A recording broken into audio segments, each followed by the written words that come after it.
हरे कृष्णा। आश्विन मास की इंदिरा एकादशी का महात्म्य। युधिष्ठिर जी ने पूछा, मधुसूदन, कृपया करके मुझे यह बताइए कि आश्विन के कृष्ण पक्ष में कौन सी एकादशी होती है। भगवान श्री कृष्ण बोले, राजन, आश्विन कृष्ण पक्ष में इंदिरा नाम की एकादशी होती है। उसके व्रत के प्रभाव से बड़े बड़े पापों का नाश हो जाता है। नीच योनि में पड़े हुए पितरों को भी यह एकादशी सदगति देने वाली है।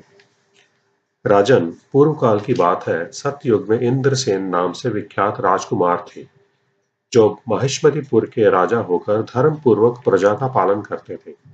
उनका यश सब ओर फैल चुका था। राजा इंद्रसेन भगवान विष्णु की भक्ति में तत्पर हो गोविंद के मोक्षदायक नामों का जप करते हुए समय व्यतीत करते थे और विधि पूर्वक अध्यात्म तत्व के चिंतन में संलग्न रहते थे। एक दिन राजा राजसभा में सुखपूर्वक बैठे हुए थे। इतने में ही देव ऋषि नारद आकाश से उतरकर वहां आ पहुंचे। उन्हें आया देख राजा हाथ जोड़कर खड़े हो गए और विधि पूर्वक पूजन करके उन्हें आसन पर बिठाया। इसके बाद वे इस प्रकार बोले, मुनि श्रेष्ठ, आपकी कृपा से मेरी सर्वथा कुशल है। आज आपके दर्शन से मेरी संपूर्ण यज्ञ क्रियाएं सफल हो गईं। देव ऋषि, अपने आगमन का कारण बताकर मुझ पर कृपा करें। नारद जी ने कहा, नृप श्रेष्ठ, सुनो। मेरी यह बात तुम्हें आश्चर्य में डालने वाली है। मैं ब्रह्मलोक से यमलोक में आया था। वहां एक श्रेष्ठ आसन पर बैठा और यमराज ने मेरी भक्ति पूर्वक पूजा की। उस समय यमराज की सभा में मैंने तुम्हारे पिता को भी देखा था। वे व्रत भंग के दोष से वहां आए थे।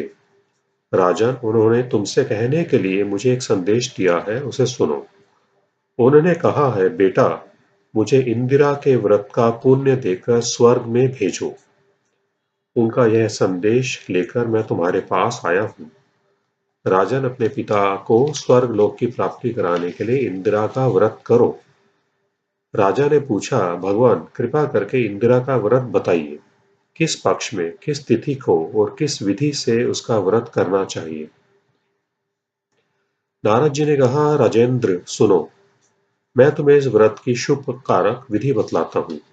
आश्विन मास के कृष्ण पक्ष में दशमी के उत्तम दिन को श्रद्धा युक्त चित्त से प्रातःकाल स्नान करें। फिर मध्याह्न काल में स्नान करके एकाग्रचित हो एक समय भोजन करें तथा रात्रि में भूमि पर सोए। रात्रि के अंत में निर्मल प्रभात होने पर एकादशी के दिन दातुन करके मुंह धोए। इसके बाद भक्तिभाव से निम्नांकित मंत्र पढ़ते हुए उपवास का नियम ग्रहण करें। अद्य स्थित्वा निराहारः सर्वभोग विवर्जितः श्वो भोक्ष्ये पुंडरीकाक्ष शरणं मे भवाच्युत। कमल नयन भगवान नारायण, आज मैं सब भोगों से अलग हो निराहार रहकर कल भोजन करूंगा। अच्युत, आप मुझे शरण दें। इस प्रकार नियम करके मध्याह्न काल में पितरों की प्रसन्नता के लिए शालग्राम शिला के सम्मुख विधि पूर्वक श्राद्ध करे तथा दक्षिणा से ब्राह्मणों का सत्कार करके उन्हें भोजन करावे। पितरों को दिए हुए अन्न में पिंड को सूंघ कर विद्वान पुरुष गाय को खिला दे। फिर धूप और गंध आदि से भगवान ऋषिकेश का पूजन करके रात्रि में उनके समीप जागरण करे। तत्पश्चात सवेरा होने पर द्वादशी के दिन पुनः भक्ति पूर्वक श्री हरि की पूजा करें। उसके बाद ब्राह्मणों को भोजन कराकर भाई बंधु नाती और पुत्र आदि के साथ स्वयं मौन होकर भोजन करें।